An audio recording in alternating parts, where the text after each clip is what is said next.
Que la paix soit sur vous tous, mesdames et messieurs, chers frères et sœurs musulmans et chrétiens réunis aujourd'hui dans cet espace public de dialogue et d'écoute mutuelle. Que la paix, la miséricorde et les bénédictions de Dieu soient sur vous, cher professeur Dr Zakir Naik. Je me nomme Yahya Al-Masrouri. Je suis un jeune homme parmi tant d'autres qui cherchent la vérité avec sincérité.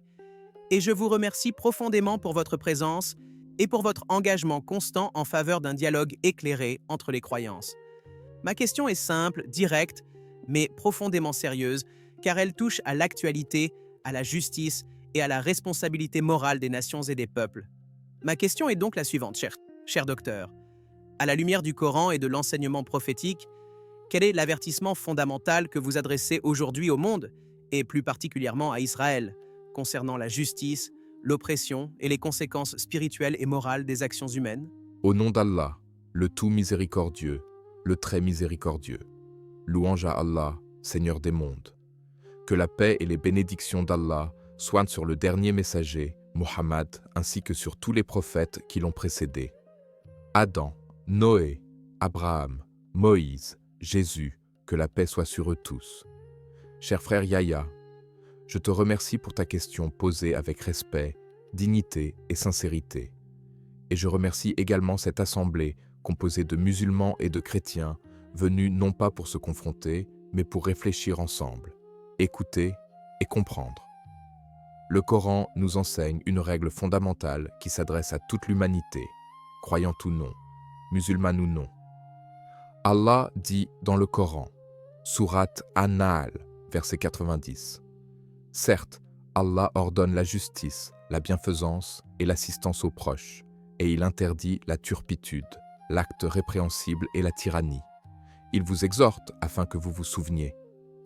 Cet avertissement n'est pas adressé à une nation seulement, mais à toute autorité, tout peuple, tout individu qui détient un pouvoir, qu'il soit politique, militaire, religieux ou économique. Lorsque je parle d'un avertissement puissant, il ne s'agit pas d'une menace humaine, encore moins d'un appel à la haine ou à la violence. Il s'agit d'un rappel divin. Le Coran nous apprend que l'injustice n'est jamais durable.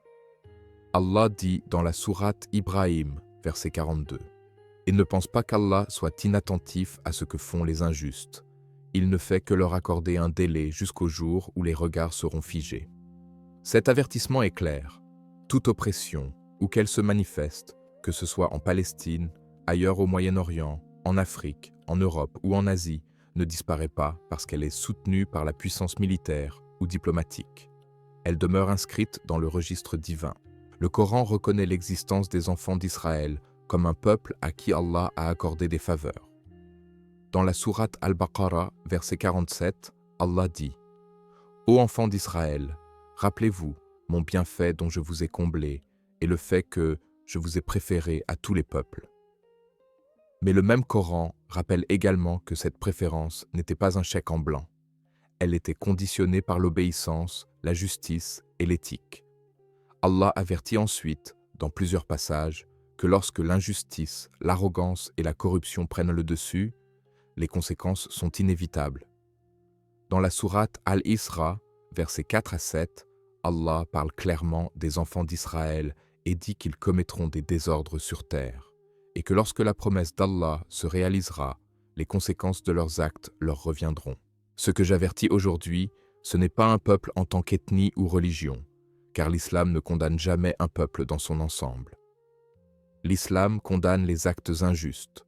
Le Coran dit dans la sourate Al-Maïda, verset 8, « Ô vous qui croyez, soyez stricts dans l'équité, soyez des témoins pour Allah, même contre vous-même, contre vos parents ou vos proches, et que la haine pour un peuple ne vous incite pas à être injuste.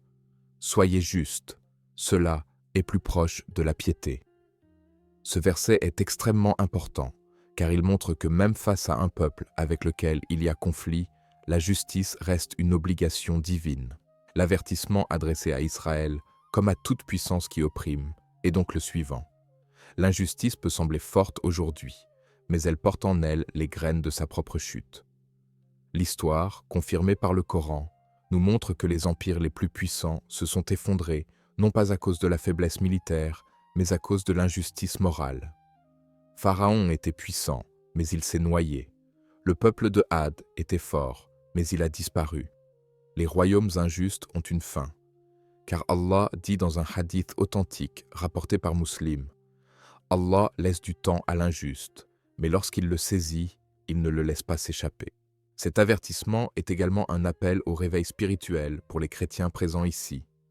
L'islam reconnaît Jésus, paix sur lui, comme un grand prophète, porteur d'un message de miséricorde, de justice et d'humilité.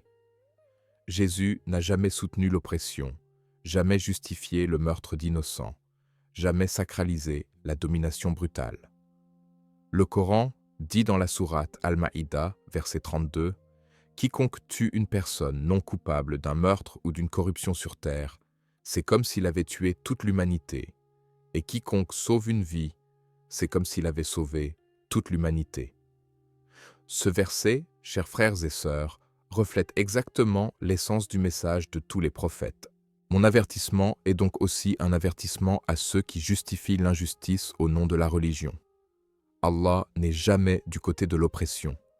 Allah est du côté des opprimés, qu'ils soient musulmans, chrétiens, juifs ou autres.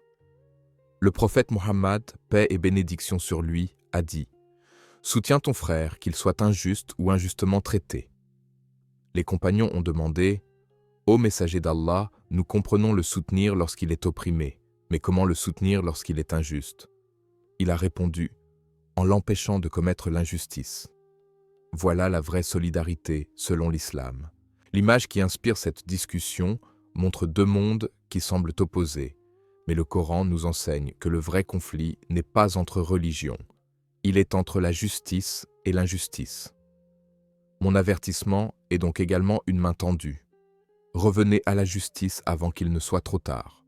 Revenez à l'éthique avant que la force ne devienne votre unique langage. Allah dit dans la sourate Az-Zumar, verset 53, « Ô mes serviteurs qui avez commis des excès contre vous-mêmes, ne désespérez pas de la miséricorde d'Allah. » Cet appel est universel. Chers frères et sœurs, musulmans et chrétiens, écoutez bien ce que je souligne. La paix véritable ne viendra jamais par les bombes, les murs ou l'humiliation d'un peuple. Elle viendra par la justice, la reconnaissance de la dignité humaine et la soumission à Dieu seul, non aux intérêts politiques. Mon avertissement n'est pas un cri de colère, c'est un cri de conscience. Celui qui croit pouvoir défier les lois morales établies par Dieu finira par en payer le prix, dans ce monde ou dans l'au-delà. Je conclurai cette première partie en rappelant que notre rôle, à nous croyants, n'est pas de semer la haine, mais de réveiller les consciences. Si ce message vous a interpellé, s'il vous pousse à réfléchir, alors je vous invite à soutenir ce travail de dialogue et de vérité. Abonnez-vous à la chaîne, aimez et partagez cette vidéo afin que ce rappel atteigne le plus grand nombre, et exprimez-vous dans les commentaires en écrivant « Allah Akbar ». Que la paix et la guidée d'Allah soient sur vous tous. Lorsque nous approfondissons cet avertissement, il est essentiel de comprendre une chose fondamentale enseignée par le Coran.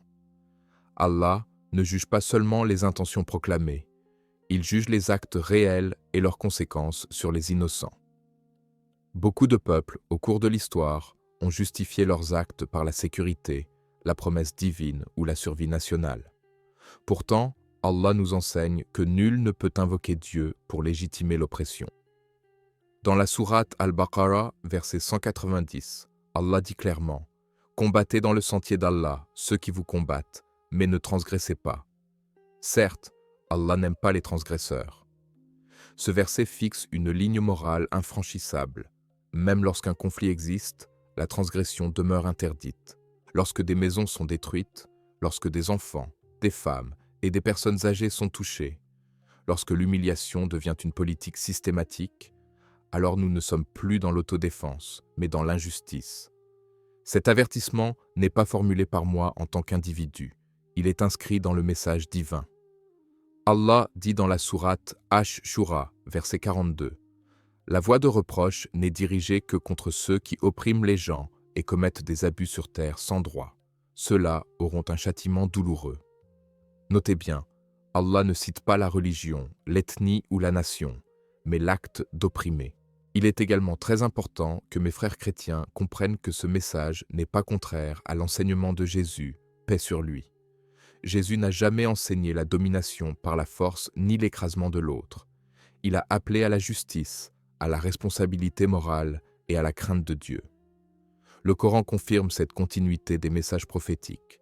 Dans la sourate Al-Maïda, verset 46, Allah dit qu'il a donné l'évangile à Jésus comme une guidée et une lumière. Une lumière ne peut jamais servir à justifier les ténèbres de l'injustice. L'avertissement que je souligne est aussi destiné à ceux qui, de l'extérieur, soutiennent l'injustice par intérêt politique, stratégique ou idéologique. Le Coran parle de cette forme de complicité morale. Dans la sourate Hud, verset 113, Allah dit « Ne penchez pas vers ceux qui sont injustes, sinon le feu vous atteindra. » Remarquez que le verset ne parle pas seulement de commettre l'injustice, mais aussi de s'y incliner, de la soutenir, de la normaliser. Dans la perspective islamique, se taire face à l'oppression persistante est une forme de participation morale. Certains demandent alors « Pourquoi Allah laisse-t-il cela se produire ?» Cette question revient souvent chez les musulmans comme chez les chrétiens. Le Coran répond avec clarté « Ce monde est une épreuve. » Allah dit dans la sourate Al-Mulk, verset 2 « Celui qui a créé la mort et la vie afin de vous éprouver et de savoir qui de vous est le meilleur en œuvre. » L'épreuve n'est pas seulement pour l'opprimé, elle est aussi, et parfois surtout, pour l'oppresseur. La puissance est un test. Lorsqu'elle est utilisée pour la justice, elle élève. Lorsqu'elle est utilisée pour l'injustice, elle détruit spirituellement. Regardons l'histoire des enfants d'Israël telle que le Coran la présente. Elle n'est ni noire ni blanche, elle est éducative. Il y a eu des moments d'obéissance et d'élévation, et des moments de désobéissance et de chute. Allah dit dans la sourate Al-Jathiyah, verset 16.